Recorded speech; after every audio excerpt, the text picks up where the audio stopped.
Olá amigos do canal Retorno da Glória, sejam bem-vindos a mais um vídeo da série Eventos Finais. E hoje nós vamos estudar o capítulo 9 desse livro, o qual trata da lei dominical. E como temos visto, os planos de uma Roma aliada às questões climáticas, então cremos que em breve um decreto dominical estará saindo, pois o Domingo Verde e todos os 6 objetivos da encíclica Laudato Si, objetivos esses que, como eu já referi em um vídeo passado, serão estabelecidos em 6 anos com o intuito de prepararem o mundo para verem o domingo como um dia honrado e também separado.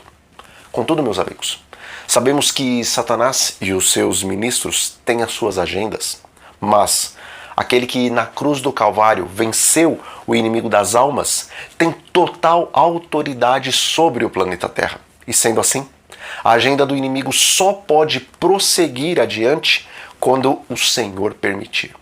Mas, pelas coisas que estão acontecendo, não apenas fora da igreja, como também dentro da igreja, acreditamos que as palavras de Cristo, ora, ao começarem estas coisas a suceder, exultai e erguei a vossa cabeça, porque a vossa redenção se aproxima. Lucas 21, versículo 28. Tais palavras, cremos que devem estar latejando em nossos ouvidos, pois certamente o tempo está próximo. Bom, meus irmãos, em Apocalipse capítulo 14, nós encontramos as 3 mensagens angelicais, as quais são o motivo pelo qual Deus chamou a Igreja Adventista do Sétimo Dia à existência. Pois esse movimento profético do qual participamos e que foi formado por sinceros cristãos de várias denominações deve apresentar ao mundo detalhadamente as 3 mensagens angelicais, pois este é exatamente o Evangelho eterno, o qual deve ser pregado em todo o mundo para que então venha o fim. E nessas 3 mensagens existem denúncias contra o falso cristianismo da atualidade. E na primeira mensagem angelical, nós vemos que Deus, através dos seus mensageiros, está chamando o seu povo a dar glórias tão somente a Ele e a mais ninguém. Contudo, começando por Roma e estendendo-se em todas as igrejas que possuem características dela, a glorificação da maioria dos membros da igreja não está mais voltada ao autor da vida, mas sim ao homem. Pois os dirigentes da igreja, de maneira implícita ou explícita, colocaram-se no trono de Deus e virtualmente estão recebendo a adoração dos membros da igreja. Mas, além da primeira mensagem angelical apontar ao Senhor Jeová como o único digno de receber a glória, essa mensagem aponta ao Senhor como aquele que fez o céu, a terra, o mar e tudo que neles há. E essas palavras fazem referência ao 4º mandamento da lei de Deus, onde nós encontramos a ordem do Senhor de santificar o sábado, pelo fato de ser este o memorial da criação. Bom, diz o Espírito de Profecia, Deus fez o mundo em 6 dias e descansou no 7º, santificando esse dia e separando-o de todos os outros como sagrado para a sua própria pessoa, para que fosse observado por seu povo durante todas as gerações. Mas o homem do pecado, exaltando-se acima de Deus, assentando-se no templo de Deus e ostentando-se como se fosse o próprio Deus, cuidou em mudar os tempos e a lei. Eventos Finais, página 123. Amigos, o poder papal tinha a intenção não apenas de se tornar igual a Deus, mas, na verdade, esse poder desde sempre quis estar acima de Deus, pois ele anulou a lei do Senhor, colocando para escanteio o sábado da criação e substituindo pelo primeiro dia da semana. E, infelizmente, o mundo protestante, que na verdade não protesta mais nada, aceitou o domingo, o qual é o sinal da autoridade papal, e eles o aceitaram como se fosse um dia sagrado. E em Apocalipse capítulo 14, versículo 8, isso é considerado uma fornicação espiritual. Bom, a verdade é que durante a dispensação cristã, o inimigo das nossas almas acabou fazendo do sábado do 4º mandamento um alvo especial dos seus ataques. E através de falsos cristãos que se venderam ao poder romano e que, junto com o Estado, estabeleceram um império político-religioso, Satanás buscou atravessar os propósitos de Deus. E sendo assim, ele capacitou os seus seguidores a não apenas colocarem de lado, mas pisotearem o sábado do quarto mandamento. E, como dizem que uma mentira contada 1000 vezes acaba se tornando uma verdade, depois de anular o dia de repouso divinamente estabelecido, os líderes católicos começaram a apresentar ao mundo o domingo, o dia de adoração ao Deus Sol para os romanos, como se esse fosse o dia santificado por Deus. Sim, meus amigos, através dos seus ministros, Satanás conseguiu apagar da lembrança dos cristãos o dia o qual foi deixado por Deus para o repouso físico, assim como espiritual, e para uma adoração separada. E no lugar dele, um dia o qual não possui as credenciais divinas foi colocado. E com o passar do tempo, toda a cristandade aceitou o domingo como o dia santo, cumprindo-se assim as palavras escritas no livro de Daniel, as quais dizem: "E cuidará em mudar os tempos e a lei. E deitou por terra a verdade, e o que fez? Prosperou." Daniel 7:25 e também Daniel 8, versículo 12. Irmãos, por 1260 anos, Roma pisou a verdade de Deus e perseguiu e matou aqueles que ousaram se levantar contra o pontífice católico e também contra os dogmas da sua igreja. E embora no capítulo 13 do livro do Apocalipse nós vemos que após esses 1260 anos, esse poder tirano receberia uma ferida mortal, esta ferida seria curada e toda a terra se maravilharia seguindo a besta e inconscientemente adorando o dragão, o qual deu seu poder, o seu trono e a sua autoridade para a besta. Apocalipse 13, versículos 1 a 4.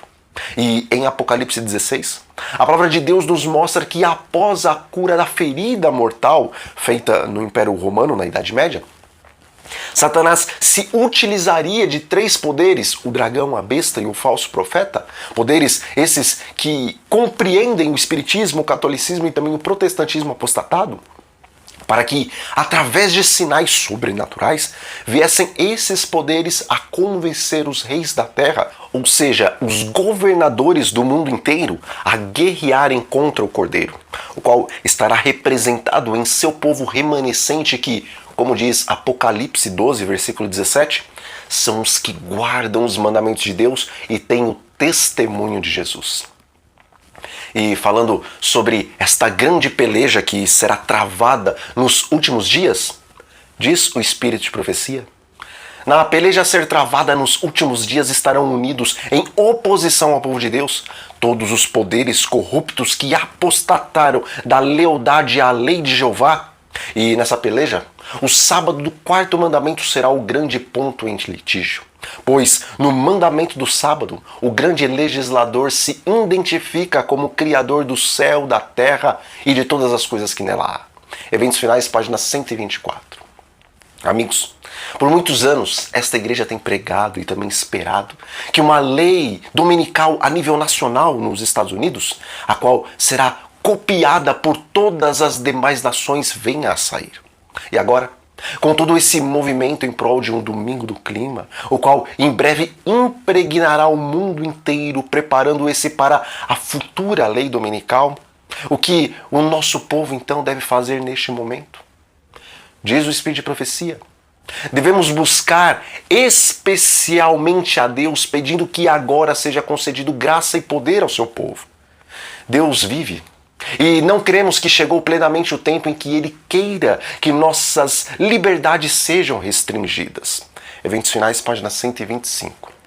Veja, por mais que as coisas estão caminhando para o fim, nós não devemos desejar que nossa liberdade seja rapidamente restringida, a fim de que todas as coisas ocorram e Jesus volte. Pois não devemos nos esquecer que, embora o Senhor profetizou que seremos perseguidos e impedidos de pregar a mensagem do verdadeiro advento, ao mesmo tempo, Ellen White, inspirada pelo Espírito Santo, nos diz que temos de aproveitar para fazer o trabalho de Deus em tempo de paz.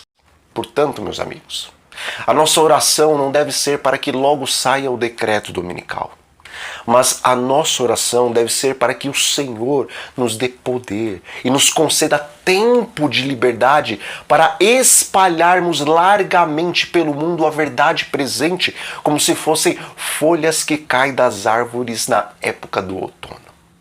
E Deus seja louvado, pois a Igreja Adventista a nível mundial vai estar preparando cerca de 1 bilhão de livros O Grande Conflito para serem distribuídos. Meus irmãos, chegou a hora.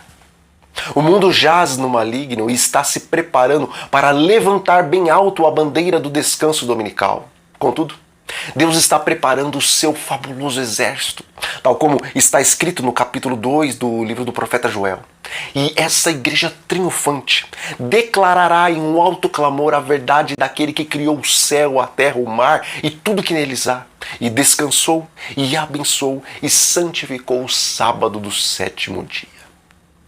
Diz o Espírito de Profecia: muitos há, mesmo entre os que se empenham neste movimento em favor da imposição do domingo, que se acham cegos aos resultados que seguirão a essa ação. Não veem que golpeiam diretamente a liberdade religiosa. Muitos existem que jamais compreenderam as reivindicações do sábado bíblico e o falso fundamento sobre o qual repousa a instituição do domingo. Eventos Finais, página 126. Amigos, embora existam muitos que trabalham em prol do decreto dominical e que saibam exatamente o que eles estão fazendo, muitos sinceros de coração estão completamente cegos com relação aos resultados da imposição do domingo como um dia de descanso obrigatório. E por isso, temos que, semelhantemente a Deus, odiar o pecado, mas amar o pecador. E sendo assim, no calor das emoções, não acusemos aqueles que guardam o primeiro dia da semana e que até mesmo lutam em prol do domingo, pois, semelhantemente a Saulo, que feria e perseguia a igreja pensando estar fazendo um favor a Deus, mas que se tornou no grande apóstolo Paulo, o evangelista dos gentios, mudando assim, pelo poder de Cristo, milhares de vidas, tanto na sua época e também milhões de vidas durante todos os séculos após a sua morte, certamente existem, mesmo entre aqueles que estão trabalhando em prol do estabelecimento do domingo como um dia mundial de repouso, existem muitos Saulos que futuramente se tornarão Paulos para a honra e glória de Deus na hora 10ª, para darem um alto clamor da verdade de Deus contra a mentira que eles, por tanto tempo, pregaram pelo fato de estarem cegos. Por isso, mesmo que sejamos perseguidos por guardadores do primeiro dia da semana, não paguemos o mal com o mal, mas, semelhantemente a Estevão, oremos por estes, pedindo que o Senhor não lhes impute este pecado, mas que o seu Espírito trabalhe insistentemente na vida deles, a fim de também se tornarem mensageiros da tríplice mensagem angelical. Bom, meus amigos, como adventistas do 7º dia, que estudam a palavra de Deus comparando o tempo em que vivemos com aquilo o qual está profetizado, temos então a certeza de que a lei dominical não é uma alucinação de Ellen White e muito menos uma heresia pregada por nós. Mas, sabendo que a palavra de Deus profetizou esse evento e que o espírito de profecia explana as situações que ocorrerão para que o mesmo seja implantado, o Espírito Santo, através da sua profeta, nos deixa uma advertência.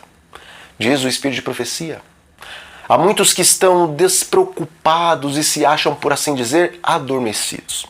Eles dizem: se a profecia predisse a imposição da observância do domingo, a lei certamente será promulgada. E, tendo chegado a essa conclusão, assentam-se em calma expectativa do evento, conformando-se com o pensamento de que Deus protegerá seu povo no tempo de angústia.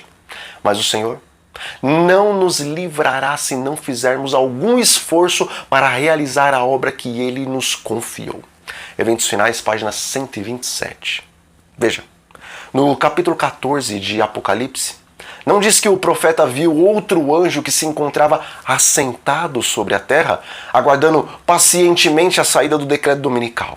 Mas ali nos é dito que o profeta viu outro anjo voando pelo meio do céu e clamando com grande voz. Meus irmãos, Jesus, certa vez, disse aos seus discípulos que as palavras as quais eles ouviam em secreto, eles deveriam proclamá-las do eirado, ou seja, do terraço da casa. E por que o Salvador usou uma ilustração do terraço? Ele se utilizou dessa ilustração, pois o som se propaga e se espalha melhor quando vem do alto. Amigos, para um período em que a semente do Evangelho deveria ser plantada no mundo inteiro por intermédio do poder da chuva serôdia, Jesus se utilizou da ilustração do terraço, mostrando que aquela mensagem deveria ser proclamada não para que poucos escutassem ela, mas para que muitos viessem a ouvi-la. Contudo, para a colheita do precioso fruto do Senhor nos últimos dias, Deus não se utiliza da ilustração do eirado, do terraço, para dizer que o Evangelho eterno deve ser pregado para muitas pessoas. Mas Deus se utiliza da ilustração do céu e da ilustração de uma grande voz para dizer que a mensagem do advento, pela chuva serôdia, deve ser pregada ao mundo inteiro, cujo número de habitantes se aproxima rapidamente da marca dos 8 bilhões. Veja, quando em terra firme um avião liga suas potentes turbinas, todos que estão em volta dele podem escutar seu tremendo barulho. Mas, alguns poucos quilômetros para frente, o seu som acaba sendo abafado pelos edifícios e também pelas construções que cercam o aeroporto. Contudo, quando o avião está no ar, a impressão que temos é que quanto mais alto ele se encontra, maior é a área terrestre a qual o som de suas turbinas se propagam, pois nem mesmo os altos edifícios podem abafar o som do avião quando esse está no céu. Amigos, certa vez eu li uma frase que dizia: se o impulso é de voar, não se deve engatinhar. A verdade é que Deus não nos disse que devemos ser semelhantes a bebês espirituais, engatinhando no trabalho missionário enquanto o mundo está a perecer. Mas Deus colocou em seu povo remanescente um impulso de voarem alto e velozmente como anjos, a fim de, não com uma voz suave e melodiosa, mas com uma grande voz, pregar que o mundo deve temer a Deus e honrar o seu sábado, sair de Babilônia, pois essa está espiritualmente caída, e receber o selo de Deus, pois se receberem a marca da besta, irão experimentar do vinho da ira de Deus, o qual é preparado sem mistura de misericórdia no cálice da sua ira. Portanto, meus irmãos, remanescentes da profecia, saiam da comodidade de apenas ouvirem falar do decreto dominical e passem a proclamar, não como bebês engatinhando, mas como anjos voando, que Jesus em breve virá. E mesmo que você não tenha um canal na internet ou não disponha de condições para distribuir muitas literaturas que explicam as profecias bíblicas, proclamar as 3 mensagens com grande voz, como um anjo voando no céu, também significa fazer pleno uso dos dons e talentos que Deus te deu, independentemente de quais sejam eles. Pois, se o único talento que Deus lhe concedeu é o de recepcionar pessoas na porta da igreja, então, com o auxílio do Espírito Santo, faça esse trabalho da maneira mais plena e zelosa possível, e você não estará engatinhando, mas voando e proclamando a mensagem do advento. Bom, meus amigos, nós ficamos por aqui. Mas antes, eu quero fazer uma oração com vocês. E, se for possível, fechem os seus olhos. Amigos, um grande abraço a todos vocês e até a próxima.